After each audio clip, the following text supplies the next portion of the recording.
안녕하세요, 여러분. 오늘은 좀 특별한 이야기를 준비했습니다.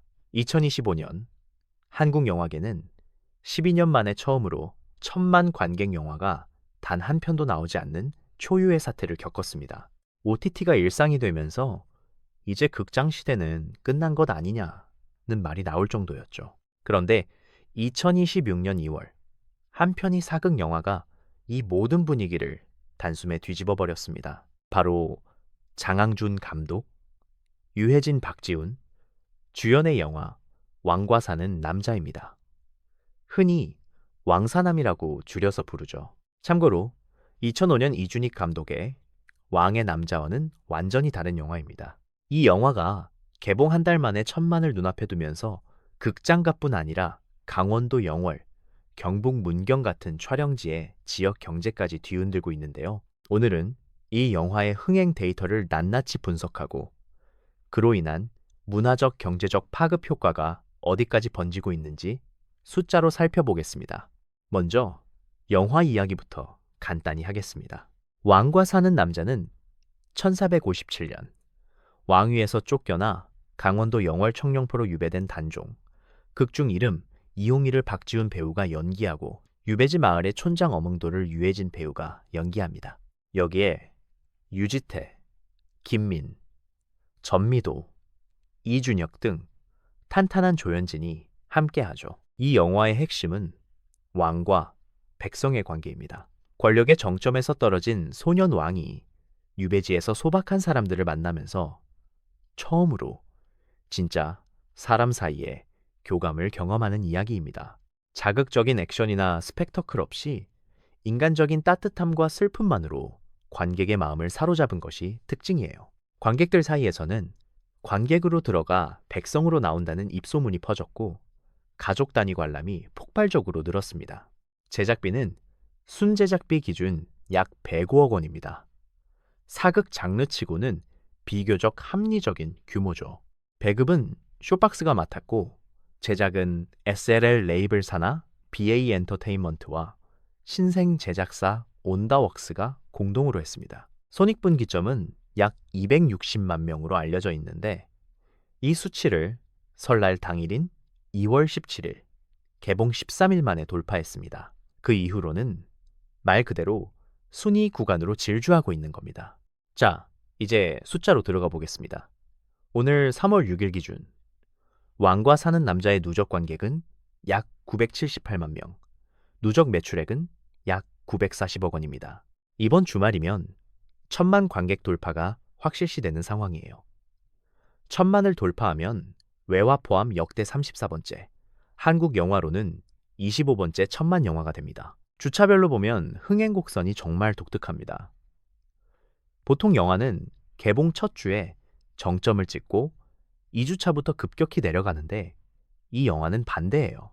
1주차 관객이 약 117만 명이었는데 2주차 설 연휴를 만나면서 약 233만 명으로 2배가 됩니다. 3주차에는 약 270만 명, 그리고 4주차에 3.1절 연휴 효과까지 더해지면서 약 319만 명으로 오히려 정점을 찍었습니다. 특히 3월 1일 하루에만 약 81만 7천 명이 관람했는데 이건 개봉 이후 1일 최다 기록입니다. 설날 당일이었던 2월 17일에 약 66만 명도 넘어선 거죠. 개봉 25일째인 2월 28일에도 약 65만 명이 극장을 찾았는데 이건 영화진흥위원회가 밝힌 4주차 1일 관객 기록을 깨뜨린 수치입니다. 20일 넘게 연속 박스오피스 1위를 지키고 있다는 것도 대단하고요. 이 흥행이 극장 산업 전체에 미친 영향도 큽니다. 2월 영화시장 전체 매출액이 약 185억 원을 기록했는데 이건 전년 동기 대비 2배가 넘는 수치입니다. 2025년 연간 극장 매출이 약 1조 470억 원으로 2019년 대비 45%까지 쪼그라들었던 것을 감안하면 왕사남 한 편이 침체된 극장 산업에 본격적인 회복 신호를 쏜 셈입니다. 제작사 수익 구조도 한번 살펴볼게요. 관객 한 명이 약 1만 5천 원짜리 티켓을 구매하면 부가세를 빼고 극장과 배급사가 나눈 뒤 제작사에게 돌아가는 돈은 약 153원입니다. 현재 978만 명 기준이면 제작사 몫은 약 406억 원. 여기서 105억 원 제작비를 빼면 약 300억 원의 순이익이 예상됩니다. 1000만을 넘기면 이 숫자는 더 커지겠죠. 여기에 향후 OTT 스트리밍 판권, 해외 배급 수입, 머천다이징 수익까지 더하면 총 경제적 가치는 0억 원을 훨씬 넘길 것으로 보입니다. 이제 이 영화가 만들어낸 진짜 놀라운 현상, 지역경제 효과로 들어가 보겠습니다. 가장 큰 수혜 지역은 당연히 영화의 주 배경인 강원도 영월군입니다. 영월군의 공식 발표에 따르면 2월 한 달간 단종의 유배지 청령포를 찾은 방문객은 38,213명입니다. 지난해 같은 기간사 763명과 비교하면 약 8배가 폭증한 겁니다. 단종의 무덤인 장릉은 26,578명이 방문해 전년 동기 917명 대비 약 9배 증가했습니다. 하루 평균으로 환산하면 청령포일 365명, 장릉 949명 꼴이에요. 현장 상황은 그야말로 전쟁이었습니다. 청령포는 배를 타고 들어가야 하는 곳인데 정원사시 2명짜리 배의 2대가 쉴 새 없이 운항해도 대기줄이 이 시간까지 늘어났습니다.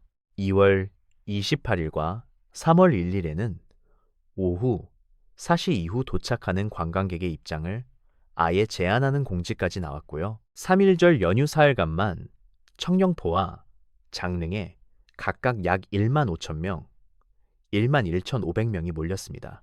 3월 1일 오전에는 서영월 나들목 일대에 교통정체가 발생해서 영월군이 SNS를 통해 우회로를 안내하는 일까지 벌어졌어요. 영월의 전통시장, 음식점, 숙박업소 등 상권 전체가 깜짝 특수를 누리고 있습니다. 관광객 급증으로 식약처가 영월 지역 음식점 위생점검에 나설 정도였으니 그 규모를 짐작할 수 있겠죠. 이 효과가 일회성으로 끝나지 않을 것이라는 전망도 있습니다. 영월군은 4월 24일부터 26일까지 열리는 제59회 단종문화제에 역대 최대 규모의 관광객이 올 것으로 기대하고 있어요. 단종문화제는 국장제연, 단종제양 등 다채로운 프로그램이 진행되는 영월군의 대표 축제인데 장항준 감독도 참석 의사를 밝혔고 출연 배우들이 홍보 영상을 별도로 준비하고 있다고 합니다. 관광업계에서는 올해 영월의 연간 관광 수입이 영화 개봉 전 대비 수백억 원 규모로 증가할 수 있다고 보고 있습니다. 영월만 들썩인 게 아닙니다. 영화의 주요 촬영지인 경북 문경세제 오픈세트장도 뜨거운 관심을 받고 있습니다. 극중 조선시대 마을 광천골의 배경이 바로 이곳에서 촬영됐거든요. 전통 한옥과 옛길, 자연 풍광이 어우러진 이 세트장은 영화의 정서를 고스란히 담아낸 공간으로 평가받고 있어요. 문경세제관리사무소와 문경관광공사는 영화 흥행에 발맞춰 주차장과 오픈세트장, 진입로에 영화 포스터와 촬영지 안내 현수막을 설치했습니다. 향후에는 영화사와 협의해 촬영 장소를 한눈에 확인할 수 있는 안내 리플릿을 제작 배포할 계획이고요. 문경시는 이번 기회를 살려 문경세제를 영화와 관광이 어우러진 새로운 문화 명소로 포지셔닝 하겠다는 전략을 세우고 있습니다. 영월과 문경 두 지역의 사례는 콘텐츠 한 편이 지역 관광과 소상공인 매출에 얼마나 직접적인 영향을 줄 수 있는지를 보여주는 교과서적인 케이스입니다. 관광학에서 말하는 경제적 승수 효과가 정확히 작동하고 있는 거예요. 관광객이 교통비를 쓰고 식당에서 밥을 먹고 기념품을 사고 숙박을 하면 그 돈이 지역 내에서 여러 차례 순환하면서 원래 지출액의 1.5배에서 2배까지 경제적 가치를 만들어냅니다. 왕산암 효과는 관광에서 멈추지 않았습니다. 출판 시장까지 흔들어 놓고 있어요. 문화 콘텐츠 플랫폼 예스24에 따르면 영화 개봉 이후 한 달간 단종 키워드 도서 판매량이 전년 동기 대비 무려 565% 증가했습니다. 약 26배예요. 교보문고에서도 조선왕조실록 관련 도서 판매량이 이전 대비 2.9배 증가했다고 밝혔습니다. 개별 도서로 들어가면 수치가 더 놀랍습니다. 이광수의 고전소설 단종에서는 다양한 출판사 판본을 합산했을 때 전년 동기 대비 판매량이 약 80배 폭증했습니다. 세움 출판사에서 올 2월 출간한 단종회사 심판은 동일 제목 도서 가운데 판매 1위를 기록하고 있고 1954년 초판본 표지를 복원한 에디션도 큰 관심을 받고 있어요. 어린이 도서 쪽도 마찬가지입니다. 어린 임금의 눈물이라는 어린이 역사서는 단종 키워드 도서 판매 1위에 올랐는데 전년 동기 대비사 614% 증가했습니다. 벌거벗은 한국사 12, 비운의 남매, 단종과 경혜공주도 개봉 3주차 기준 직전주 대비 275% 올랐고요. 단종에 국한되지 않고 조선 왕실사 전반으로 관심이 확대되고 있다는 점도 주목할 만합니다. 조선왕조실록 3, 세종문종 단종편은 전년 대비 약 800%, 단종에 비해 세종의 눈물은 약이 700% 판매가 증가했어요. 영화 한 편이 역사, 독서 열풍을 만들어낸 것이죠. 이건 단순히 돈으로 환산할 수 없는 문화적 가치입니다. 자, 이제 큰 그림을 그려보겠습니다. 왕과 사는 남자 한 편이 만들어낸 경제적 파급 효과를 정리하면 이렇습니다. 첫째, 직접 수입입니다. 1000만 관객 기준, 박스 오피스 매출만 약 1, 0억 원에 육박합니다. 여기에 OTT 판권료, 해외 배급, 머천다이징까지 합치면 직접 수입은 500억 원 이상으로 추산됩니다. 극장 체인, 배급사, 제작사, 투자자 모두에게 대규모 수익이 돌아가는 구조죠. 둘째, 관광 수입입니다. 영월과 문경을 중심으로 숙박, 식음료, 교통, 입장료 등에서 수십에서 수백억 원대의 추가 소비가 발생하고 있고 4월 단종문화제까지 이어지면 이 효과는 상반기 내내 지속될 전망입니다. 셋째, 관련 산업 파급입니다.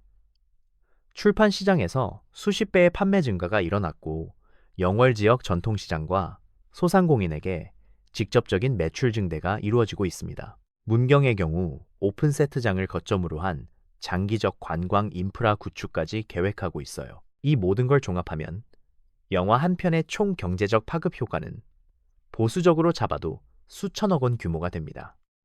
여기서 정책적 시사점이 나옵니다. 2025년 1000만 영화가 없던 해에 극장 시장은 2019년 대비 45%까지 축소됐습니다. 반면 왕사남 한 편이 등장하자 2월 극장 매출이 단숨에 2배로 뛰었어요. 이건 좋은 콘텐츠 하나가 산업 전체의 판도를 바꿀 수 있다는 뜻입니다. 따라서 지자체의 촬영 유치 보조금, 영화진흥위원회의 중예산 영화 제작 지원, 그리고 촬영지를 활용한 지역 관광 마케팅은 단순한 문화 정책이 아니라 고용과 세수를 창출하는 경제 정책입니다. 올해 영진이가 중예산 영화 제작 지원 예산을 200억 원으로 2배 확대한 것도 이런 맥락에서 이해할 수 있겠죠. 정리하겠습니다. 왕과 사는 남자는 침체된 한국 영화 시장에 기적 같은 반등을 만들어냈고 강원도 영월과 경북 문경이라는 두 지역에 관광 수요 폭발이라는 실질적인 경제 효과를 가져다 줬습니다. 출판 시장에서는 단종 열풍이라는 문화 현상까지 파생됐고요. 사람들은 여전히 누군가와 같은 공간에서 함께 울고 웃는 집단 경험을 원하고 있고 그 경험이 극장 티켓에서 시작되어 기차표, 식당 영수증, 서점 구매 내역으로 이어질 때 콘텐츠는 비로소 산업이 됩니다. 이번 주말 왕과 사는 남자가 1000만 관객을 돌파하면 장항준 감독은 1000만 감독 반열에 오르게 됩니다. 아직 영화를 보지 못한 분들은 이번 주말이 좋은 기회가 될 것 같고요. 이미 보신 분들은 영월이나 문경으로 단종 로드 여행을 계획해 보시는 것은 어떨까요? 영상이 유익하셨다면 좋아요와 구독 부탁드리고 댓글로 영화 감상평이나 영월 방문 후기도 나눠주세요. 다음 영상에서 또 만나겠습니다. 감사합니다.